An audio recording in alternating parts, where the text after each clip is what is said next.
Today we will learn how to create a bar graph in PowerPoint by following a series of clear step-by-step instructions that will guide you through the process.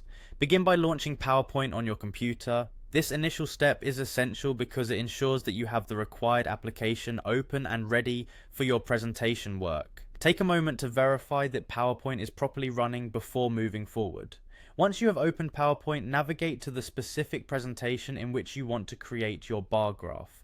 This step involves locating your file either from the Recent Documents section or by opening it from your saved files. Opening the correct presentation ensures that your graphical addition later fits seamlessly within the existing content and design of your slides. After you have the correct presentation open, direct your attention to the top of the window where you will see several tabs. Here you should click on the Insert tab.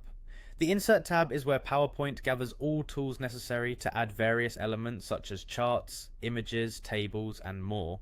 Taking the extra moment to familiarize yourself with this tab can make it easier for you to locate other useful features in future projects. With the Insert tab now active, your next step is to select the option labeled Chart. By clicking on this option, you are initiating the process of adding a graph to your slide. PowerPoint will display a window filled with several types of charts, allowing you to choose the one that best fits the information you wish to present. Remember, this tool is designed to help transform your data into visually appealing graphics that can make complex information easier to understand for your audience.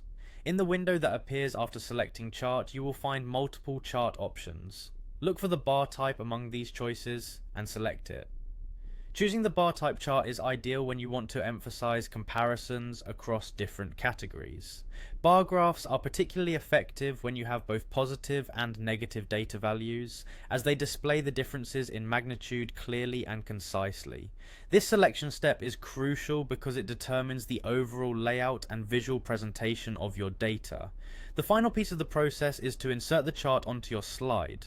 After your selection, PowerPoint will automatically place the bar graph onto the current slide in your presentation.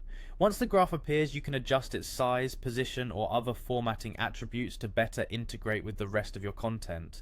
Use the handles around the chart to resize or drag it into place. You might also consider customizing different aspects of your chart, such as color, labels, or axes, to enhance its readability and visual appeal. Following these steps will allow you to create a well-integrated and visually effective bar graph within your PowerPoint presentation. As you complete each stage, take the time to ensure your data is accurately represented and visually clear. This tutorial demonstrates how simple it can be to turn raw data into an engaging and professional visual aid using PowerPoint.